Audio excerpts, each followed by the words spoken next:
എല്ലാവർക്കും നമസ്കാരം. Welcome back to Niyans. നേന്ത്രപ്പഴവും മുട്ടയും മൈദയൊക്കെ കൊണ്ട് നല്ല സൂപ്പർ ടേസ്റ്റിൽ പാനിൽ തയ്യാറാക്കിയെടുത്ത ഒരു സ്നാക്കിൻ്റെ റെസിപ്പിയാണ് ഇന്നത്തെ വീഡിയോയിലുള്ളത്. ഇത് തയ്യാറാക്കുന്നതിന് വേണ്ടി ഒരു മുട്ട ഉടച്ച് ഒരു ബൗളിലേക്ക് ഒഴിച്ചു കൊടുക്കാം. റൂം ടെമ്പറേച്ചറുള്ള മുട്ട വേണം ഇതിന് വേണ്ടി എടുക്കാൻ. മുട്ട നന്നായിട്ടൊന്ന് ബീറ്റ് ചെയ്തെടുക്കാം. മുട്ട ഇതുപോലെ ഒരു വിസ്ക് ഉപയോഗിച്ച് അല്ലെങ്കിൽ ഒരു സ്പൂൺ ഉപയോഗിച്ച് നന്നായിട്ടൊന്ന് ബീറ്റ് ചെയ്തെടുത്തതിന് ശേഷം ഇനി ഇതിലേക്ക് പഞ്ചസാര ചേർത്ത് കൊടുക്കണം. 6 ടേബിൾ സ്പൂൺ പഞ്ചസാര എടുത്ത് വെച്ചിട്ടുണ്ട്. അത് ഇതിലേക്ക് ഇട്ട് കൊടുക്കാം. വീണ്ടും നന്നായിട്ട് ഇതിനെ ഒന്ന് യോജിപ്പിച്ച് പഞ്ചസാരയൊക്കെ നന്നായിട്ട് അലിയുന്ന രീതിയിലൊന്ന് മിക്സ് ചെയ്തെടുക്കാം. പഞ്ചസാര നന്നായി അലിഞ്ഞ് വരുമ്പോൾ അതിലേക്ക് 1/2 കപ്പ് പാലൊഴിച്ച് കൊടുക്കണം. പാലും റൂം ടെമ്പറേച്ചറുള്ളത് വേണം എടുക്കാൻ. പാൽ ഒഴിച്ച് കൊടുത്ത് വീണ്ടും നന്നായിട്ടൊന്ന് മിക്സ് ചെയ്ത് കൊടുക്കാം. ഇനി ഇതിലേക്ക് ഒരു നുള്ളുപ്പും 1 ടീസ്പൂൺ വാനില എസൻസും കൂടി ചേർത്ത് കൊടുക്കാം. വീണ്ടും നന്നായിട്ട് ഇതൊന്ന് മിക്സ് ചെയ്ത് കൊടുക്കാം. ഇതെല്ലാം കൂടി ചേർത്തതിന് ശേഷം ഏകദേശം ഒരു 30 സെക്കൻഡോളം നന്നായിട്ടൊന്ന് ബീറ്റ് ചെയ്തെടുക്കാം. ഇനി നമുക്കിതിലേക്ക് മൈദ ചേർത്ത് കൊടുക്കാം. 1/4 കപ്പ് മൈദയാണ് എടുത്തിരിക്കുന്നത്. അത് ഒരു അരിപ്പയിലൂടെ ഇട്ട് കൊടുക്കാം. ഇനി ഇതിലേക്ക് 1 ടീസ്പൂൺ ബേക്കിംഗ് പൗഡറും കൂടി ചേർത്ത് കൊടുക്കാം. ഇനി ഇത് നന്നായിട്ടൊന്ന് അരിച്ച് ഇട്ട് കൊടുക്കാം. ഇങ്ങനെ അരിച്ചെടുക്കുമ്പോൾ നമ്മൾ ചേർത്ത് കൊടുത്ത മൈദയും ബേക്കിംഗ് പൗഡറൊക്കെ ഒരേപോലെ മിക്സായി ആ ബാറ്ററിലേക്ക് വീണോളും. ഈ ഒരു രീതിയിൽ മൈദ അതിലേക്ക് ഇട്ട് കൊടുത്തതിന് ശേഷം വിസ്ക് ഉപയോഗിച്ച് വീണ്ടും നന്നായിട്ടൊന്ന് മിക്സ് ചെയ്ത് കൊടുക്കാം. അപ്പം മാവിൻ്റെ ഒട്ടും കട്ടയൊന്നും ഇല്ലാതെ നന്നായിട്ടൊന്ന് ഇളക്കി യോജിപ്പിച്ചെടുക്കാം. ഇതിങ്ങനെ ഇളക്കി യോജിപ്പിച്ചെടുക്കുമ്പോൾ ബാറ്റർ നല്ല തിക്കായിട്ടായിരിക്കും ഇരിക്കുന്നത്. ഇനി നമുക്കിതിലേക്ക് ഓയിൽ ചേർത്ത് കൊടുക്കണം. അപ്പോൾ ഏതെങ്കിലും ടൈപ്പ് റിഫൈൻഡ് ഓയിൽ ചേർത്ത് കൊടുക്കാം. 50 ml ആണ് ഇതിലേക്ക് ചേർത്ത് കൊടുക്കേണ്ടത്. അപ്പം വെളിച്ചെണ്ണ ചേർത്ത് കൊടുക്കേണ്ട ഏതെങ്കിലും ടൈപ്പ് റിഫൈൻഡ് ഓയിൽ മതി. സൺഫ്ലവർ ഓയിലോ വെജിറ്റബിൾ ഓയിലോ ഏതെങ്കിലും മതിയാകും. അപ്പോൾ എണ്ണയും ഒഴിച്ചു കൊടുത്തതിന് ശേഷം ഒന്നുകൂടി ഒന്ന് മിക്സ് ചെയ്ത് കൊടുക്കാം.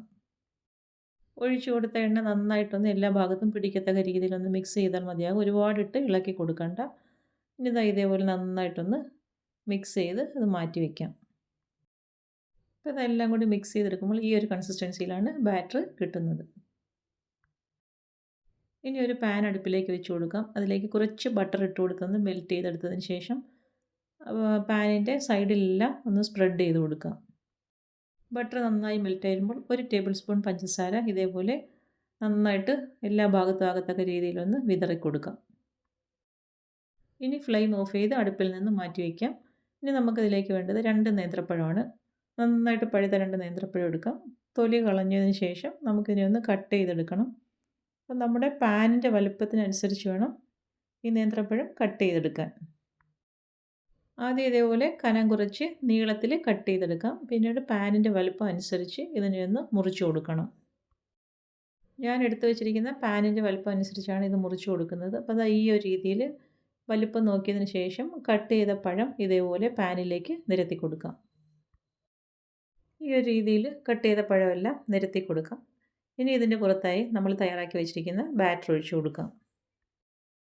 ബാറ്റർ ഒഴിച്ചു കൊടുക്കുമ്പോൾ ഒട്ടും വിടവില്ലാതെ ഗ്യാപ്പ് എല്ലാം ഫില്ലാകുന്ന രീതിയിൽ ബാറ്റർ ഒഴിച്ചു കൊടുക്കണം. ഈ ഒരു രീതിയിൽ ബാറ്റർ എല്ലാ ഭാഗത്തും ഒഴിച്ചു കൊടുത്ത് എവിടെയെങ്കിലും ഗ്യാപ്പ് ഉണ്ടെങ്കിൽ ആ ഭാഗത്തും കൂടി ആക്കി കൊടുക്കാം, ഫില്ല് ചെയ്ത് കൊടുക്കാം. ഇനി ഇത് 3-4 തവണ ഒന്ന് ടാപ്പ് ചെയ്ത് എയർ ബബിൾസ് എല്ലാം ഉണ്ടെങ്കിൽ അങ്ങ് മാറ്റി കൊടുക്കാം.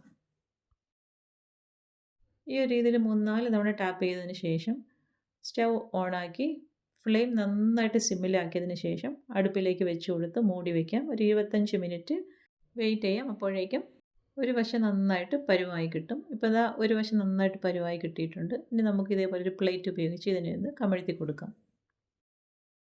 ഈ ഒരു രീതിയിൽ പ്ലേറ്റിലേക്ക് കമഴ്ത്തിയതിന് ശേഷം വീണ്ടും ആ കമഴ്ത്തിയ ഭാഗം പാനിലേക്ക് ആക്കി കൊടുക്കാം. പിന്നീട് അതേപോലെ തന്നെ ഫ്ലെയിം നന്നായി സിമ്മിലാക്കിയിട്ട് ഒരു 5 മിനിറ്റും കൂടി വെയിറ്റ് ചെയ്യാം.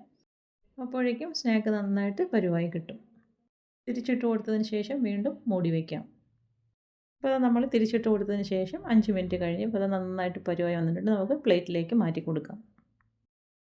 നമ്മുടെ വീട്ടിലെപ്പോഴും ഉള്ള 3-4 ചേരുവ കൊണ്ട് വളരെ ഈസി ആയിട്ട് തയ്യാറാക്കാൻ പറ്റിയ ഒരു സ്നാക്കാണ്. ഈ ഒരു രീതിയിലൊന്ന് ട്രൈ ചെയ്ത് നോക്കൂ.